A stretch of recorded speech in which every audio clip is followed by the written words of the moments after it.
biasanya. Nah, namun akhir-akhir ini kenapa ia kurang memperhatikan itu, atau dia lebih suka tidur lebih malam dari biasanya. Ini adalah. Selamat menyaksikan dan dukung terus channel Kang Kumis. Semoga bermanfaat. Assalamualaikum warahmatullahi wabarakatuh. Kembali lagi bersama saya Kang Kumis. Pada kesempatan kali ini Kang Kumis ingin membahas mengenai adanya beberapa perbedaan ketika istri mulai selingkuh. Nah, namun ini semuanya adalah gambaran belaka dan mudah-mudahan bisa bermanfaat buat sahabat semua ya. Namun sebelum lanjut ke topik, nggak ada salahnya silakan sahabat semua subscribe, like, dan komen di channel Kang Kumis agar sahabat semua tidak ketinggalan informasi dan juga kabar terbaru di setiap harinya.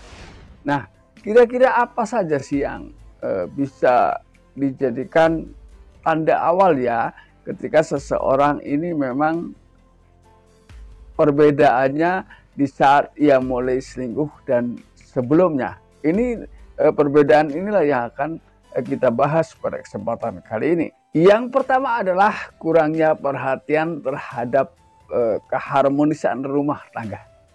Jadi bisa juga hal-hal ini memang tidak lagi diutamakan dalam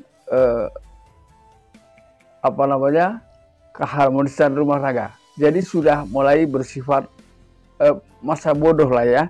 Jadi mungkin karena ketika seseorang biasanya mulai selingkuh memiliki kesibukan yang justru menyita waktu dan bahkan melupakan siapa saja orang-orang yang harus diperhatikan dan selalu dicintainya.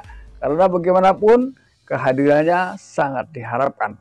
Ini sudah mulai hilang secara perlahan ya. Tidak lagi memperhatikan tugas-tugasnya sebagai seorang istri terhadap suami. Nah, ini hal-hal ini ketika sudah mulai menghilang, maka nggak ada salahnya segera lakukan komunikasi. Ketika ini terjadi terus-menerus karena ditakutkan kebablasan. Ini hal yang pertama yang harus kita lakukan adalah berkomunikasi secara santun. Di sini bukan berdebat tentang kurangnya perhatian, tapi bagaimana sih, apa sih yang menjadi penyebab kurangnya perhatian dari seorang istri terhadap suami. Ini yang harus kita lakukan di awal ya. Lalu kemudian yang kedua adalah kurangnya rasa ketertarikan ya untuk meluangkan waktu bersama. Nah, biasanya ketika keharmonisan rumah tangga menjadi hal utama yang harus dipikirkan adalah selalu menciptakan kebersamaan.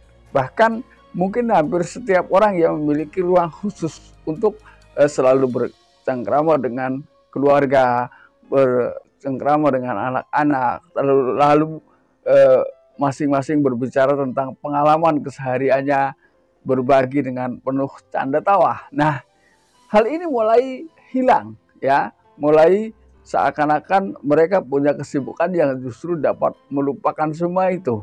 Ini kan suatu hal yang aneh dan perlu diperhatikan. Dan terus harus sebagai suami misalnya, ketika istri melakukan hal seperti itu, suami wajib atau harus tahu apa sih yang menyebabkan hal tersebut memang mulai ada di tengah kehidupan rumah tangganya. Ini hal kedua yang harus kita lakukan adalah terus mengamati.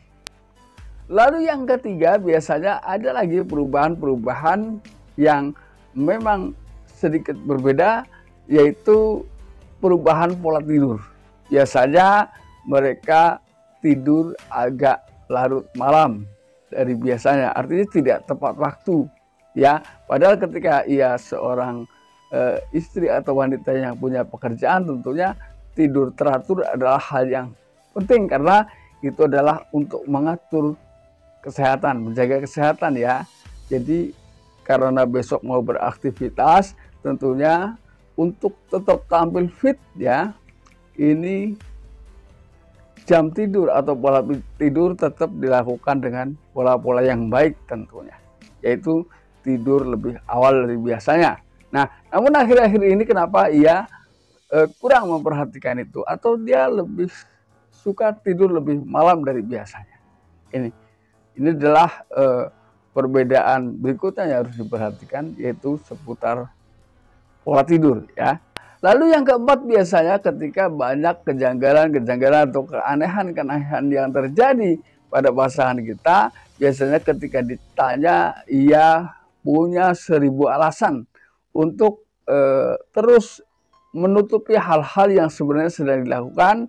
Dan hal yang paling sulit di sini biasanya ketika sudah seperti itu, istri tetap menolak ya untuk memberikan penjelasan secara rinci, dan dia juga tidak mau mendengarkan apa yang disampaikan suami.